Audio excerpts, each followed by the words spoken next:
Uhuru, everyone. This is Lisa Davis. I am the Vice Chair of the Black is Back Coalition for Social Justice, Peace, and Reparations.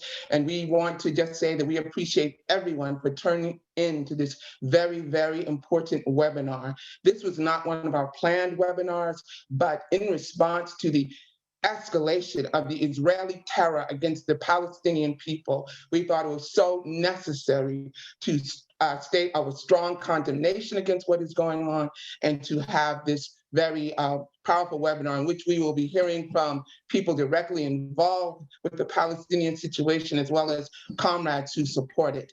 As a member of the Black is Back Coalition, and the principles of the Black is Back Coalition is very clear, we are against the oppression of all people. We built the Black is Back Coalition is built on the radical liberation politics of the Black liberation struggle. And again, we stand against the oppression of all people.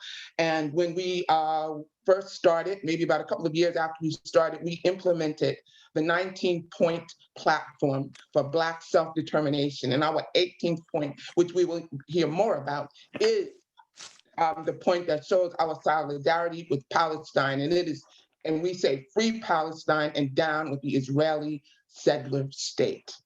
I'm going to do a brief introduction of the steering committee and some of the people who worked so hard behind the scenes to put this together. And then we are going to get right into this very necessary and important conversation and discussion about what we can do and what we must do. I just want to give a shout out to the coordinating committee of the Black is Back Coalition, which is responsible for much of the day-to-day work. And the coordinating committee of the steering committee is our chairman, Omali Yeshitela, myself, the vice chair, our Secretary General, Sister Ilikia Ngoma, Sister Saeed Kamba, she's the membership coordinator, our brother Temba Tishabanda, who makes all of this stuff happen electronically, and he's our social media and web coordinator, and our Sister Ikenge Mayele, who is our logistics coordinator. And the Black is Back Coalition, we are a coalition of organizations, African organizations dedicated to the revolutionary struggle of the Black liberation movement. And we are a coalition that it consists of organizational members and individual members. So I'm just going to read some of the organizational members we have with us right now. Well, we have our brother Glenn Ford, he's one of the founding members. We have Ajamu Baraka, he is with the Black Alliance for Peace. We have Sister Belinda Parker Brown, she is the CEO of Louisiana United International. Sister Betty Davis of the New Abolitionist Movement. Brother Diop Olagbala, he is the chair of the Black Community Control of the Police Working Group. Reverend Edward Pinckney, he is with the Black Economy Network. Brother Jihad Abdulmoment, he is with the Jericho Movement. Sister Kalambayi Andanette, she is with the International People's Democratic Uhuru Movement. Brother Cam Howard with the Amos and Wilson Institute. Brother Khalid Rahim with the New African Independence Party. Lawrence Ham of the People's Organization for Progress. Life Malcolm, he is with the Black People's Advancement and Defense Organization. Sister Nellie Bailey of Harlem Fight Back Against War at Home and Abroad. Brother Ralph Poynter, he is with the Lynn Stewart Committee. Tasha Thomas of the Joko Collective. Sister Yejide Oranmila, she is with the African National Women's Organization. And Brother Zaki Barudi, who is the President General of the Universal African People's Organization. And we also have a lot of members. And we just want to say that we support and appreciate all of you. And we thank you so much for your work. Next, brothers and sisters, like I said, we want to get right into this. I'm going to present to you the chair of the Black is Back Coalition. He's also the president of the African People's Socialist Party, Brother Chairman Omali Yeshitela. Uhuru.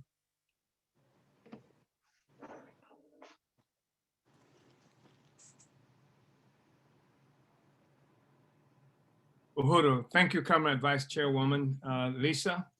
I appreciate the introduction and want to thank and welcome all of the presenters for this urgent webinar that we are undertaking today, and all of the brothers and sisters and comrades who've come on to participate in this discussion. Clearly, this is an urgently needed discussion. And we have titled this discussion in opposition to Israeli settler-colonialism. Free Palestine, down with Israeli settler-colonialism. And this is consistent with the national Black political agenda for self-determination that Sister Lisa just spoke of, that was created by this coalition, and that informs the work that we do, generally speaking. It establishes the broad parameters of the work that we do. And there's a specific point, number 18, in this National Black Political Agenda for Self-Determination that we hold ourselves to, we hold all the members of the coalition to, and it also contributes to determining what kind of relationships we will have with other organizations in the African community and elsewhere. And this 18th point in this National Black Political Agenda for Self-Determination reads, Free Palestine, down with Israeli apartheid.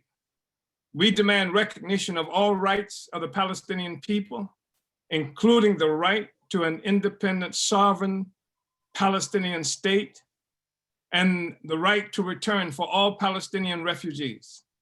The US must immediately end all monetary aid, trade relationships, and military cooperation with the apartheid Zionist state of Israel until that uniquely barbaric affront to human civilization is dismantled and abolished. It's a pretty clear statement coming from the coalition. And this is the statement that our position that informs the discussion that we'll be having on today. However, this is a coalition.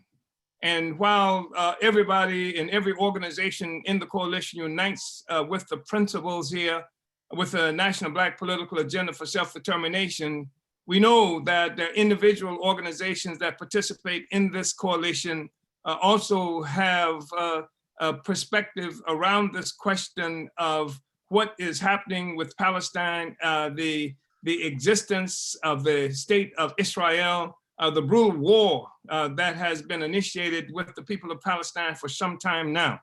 And so we will hear different organizations speaking to this, representatives from different organizations. And of course, we will hear one comrade who is from Palestine and who currently is living in the United States, but has family, friends in Palestine and in constant contact with those family and friends.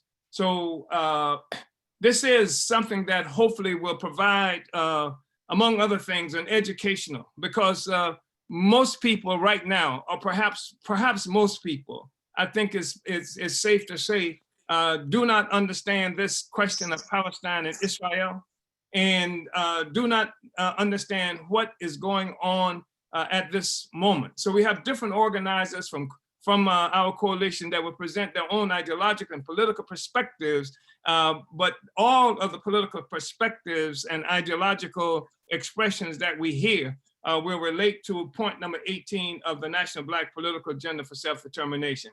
And over the last several days, the world has witnessed the murderous assault made on Palestinian Arabs by the white nationalist settler-colonial state of Israel. Colonialism, that's what we're talking about. We're talking about settler-colonialism. And colonialism is the foreign and alien rule imposed on a people to negate any possibility of self-determination. Settler-colonialism is when that foreign and alien ruler, those foreign and alien rulers impose themselves on a land of a people in order to inhabit the land, not just to steal the resources to be sent home to a mother country, which many people are familiar with in terms of colonialism, which is what happened in the United States, where Europeans left Europe and came to this territory that we now call the United States, committed near genocide on the indigenous population here, and then were sending the loot back to England, particularly. And at a certain juncture, these settlers, these were settler colonialists. These were not the colonizers who simply send resources back to Europe. These were colonizers who came from Europe and were sending loot back to Europe, but found that it was such a lucrative expedition that they wanted to keep the loot themselves. And so they settled here and they fought a war with the mother country in order to steal what has already been stolen by the mother country and claim it as their own.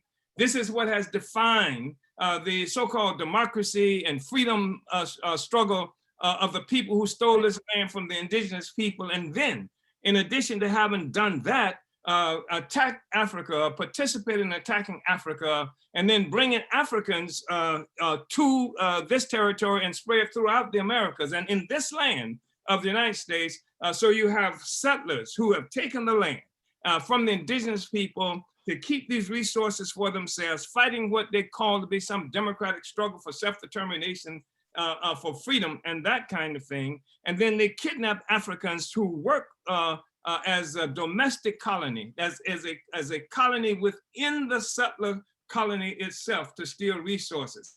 I just want to make it important, it understood that when we talk about colonialism, it's when a foreign and alien ruler imposes himself on the land of a people, a land and a people in order to inhabit that land, those people, and not just to steal the resources to be sent home. That is to say, not settler colonialism to a mother country, such as what the white settlers in the United States did initially before deciding to settle and take all the loot for themselves. So Israel is a settler colony, and Australia and Canada and New Zealand are settler colonies, and the United States itself is a settler colony that has been established at the expense of the indigenous people. And it's like some people may ask why we would be concerned about the question of Palestine and what's happened to Palestinian people. Well, I am an African internationalist. That is to say, my actions and what I attempt to do is influenced by and is an expression of a revolution, a practical political expression of a revolutionary theory, our ideology. We are African internationalists. And as African internationalists, what we have come to understand is the reason we would be concerned about the Palestinian question is not just the fact that it is our duty and responsibility as internationalists. It is also because we understand that the colonization of Palestine has its origin in the attack on Africa more than 600 years ago that initiated a whole new world economy based on colonialism. So colonialism, which is the occurrence that somebody like Karl Marx referred to as primitive accumulation, is actually a new mode of production that propelled Europe out of the dark ages of oppression, disease, and poverty known as feudalism and changed the entire world. So it is colonialism. Before colonialism, you had just a group of hungry and warring tribes in Europe fighting against each other, identifying themselves primarily in relationship to each other, but with colonial slavery in particular, initiated in 1415, 600 years ago by the Portuguese to capture African people and then to resulted in dispersing us around the world. This is the origin of a whole new social system. This is the primitive accumulation that Karl Marx talked about to explain how we could get from European feudalism to capitalism. How did that happen? And so there has been a kind of mystery that has been contained within the concept of primitive accumulation, which is the startup capital. It's a new mode of production that came into existence that gave birth to the capitalist system, partially by creating a massive influx of capitalist accumulation that preceded the capitalist production and was what Karl Marx would refer to as the original sin in the emergence of capitalism. And that this dragged Europe out of a state of perennial internecine barbarism to an era of profitable, unifying barbarism directed at the rest of the world. And so a new world economy was created through European colonialism or the colonial mode of production and the entire world was now locked into a single economic process.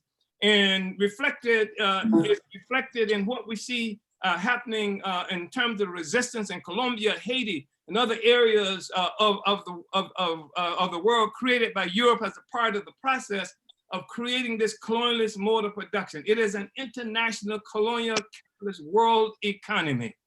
And so that's why it's important. That's why we African internationalists, we of the African Socialist International have been able to say we must jump on this question, because the colonial question is now rearing its head again, and it's something that our revolution understood both in Palestine and in the United States and various other places before it was defeated in the 1960s. And now we have this case of a certain kind of liberalism and opportunism that serve to function as apologists for the existing social order, the existing social system.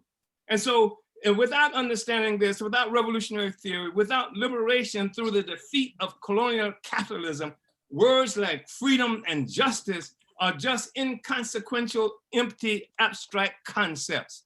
So for Palestinians and the colonized peoples of the world, including those within the internal or domestic US settler colony, the revolutionary seizure of power is the only reasonable solution to the violence, death, and trauma that constitute our reality.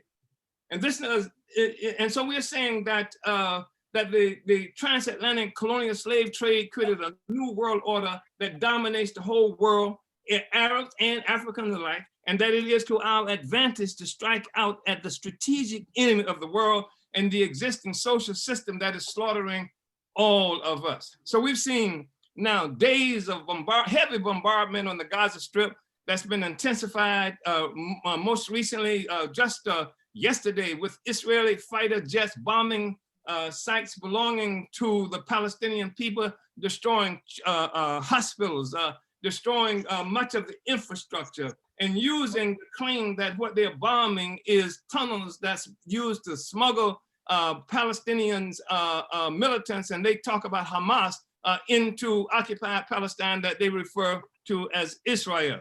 When the fact of the matter is, for a while now, Israel, with the assistance of neo-colonial collaborators like Egypt, have blocked the borders, allowing people who live particularly in the Gaza Strip, Arabs there, from getting any food, any resources, any medicine, anything, destroying the electrical grid, destroying the sewage system, destroying the infrastructure to wipe out the Gaza Strip, the population of Palestinians living in the Gaza Strip, or certainly to push it into a sense of to subdue it.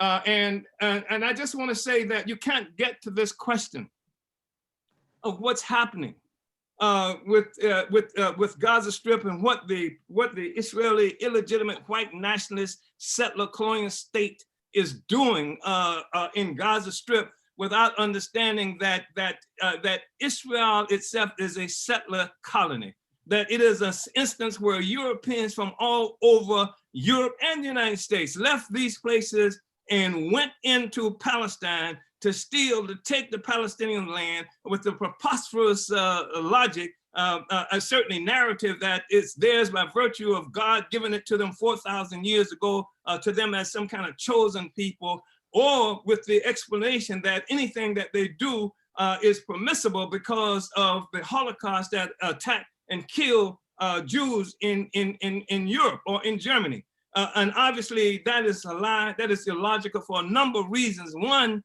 reason being that it was in 1917, years before the theft of Palestine and the creation of the illegitimate state of Israel, that did not happen until 1948. In 1917, the so-called Balfour Declaration was put forth by England that would give the land of Palestine to the Israelis, to the Jews, white people who practiced Judaism were given that land. And why were they given that land? Is it because the white people love the Jews? No, the white people that just killed 6 million Jews. So how the hell do they love the Jews now? It was given to them because it was a strategic move. It was a military outpost of US imperialism to keep the resources, the oil, petroleum of the people in the Middle East, to guarantee that white power would have that forever. And that was protected.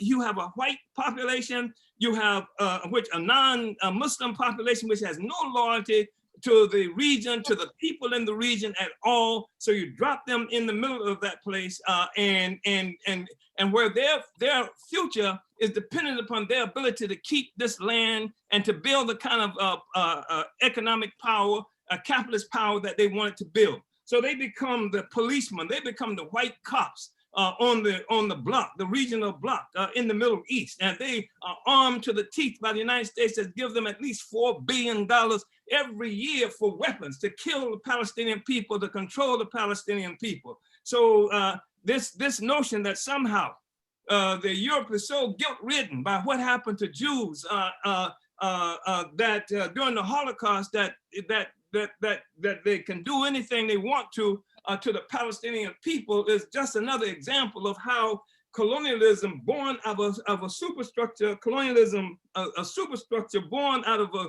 colonialist mode of production produces a philosophy, an ideology that offers justification for anything that the colonizer does to the people who are colonized. And that's not just in Palestine, that's in Philadelphia, in the United States, that's in Venezuela, that's all over the world where we see these struggles being made by people trying to break free of this colonial global system that has been imposed on the rest of humanity. So this mass murder happening in public view, and the notion that somehow the poor Jews, the poor Israel, this shining city on the hill that's bringing democracy and freedom that has never been seen by the ignorant and backwards Arabs, is something that prevails in most of the popular discussion, or either overtly or subvertly to justify what's been happening to the Palestinian people. And so when you hear this whole logic that somehow Israel is defending itself because a Palestinian child threw a rock or even shot a gun at one of the settlers, and therefore it's appropriate for the Israeli white nationalist state to use missiles and Apache helicopters and all kinds of instruments of war to kill them. That's nonsense. It's like saying when somebody breaks into your house and you pick up a brick and fight against them and they shoot you, that they're acting in self-defense. And that's exactly what's been put forth as justification for what the imperialists are doing in occupied Palestine. We hear these feeble discussions that's coming from the Biden administration, who say one day, perhaps, please don't kill Palestinians, or don't even say that, because he came out of the gate talking about Israel's right to defend itself. And you hear everybody who talks about this question feeling it absolutely necessary to say something about Israel has a right to defend itself. That's like any bank robber, any thief, any rapist, any criminal who's now being fought, having the right to defend themselves from capture or from eviction from the crimes that they're involved in. So the state was founded, and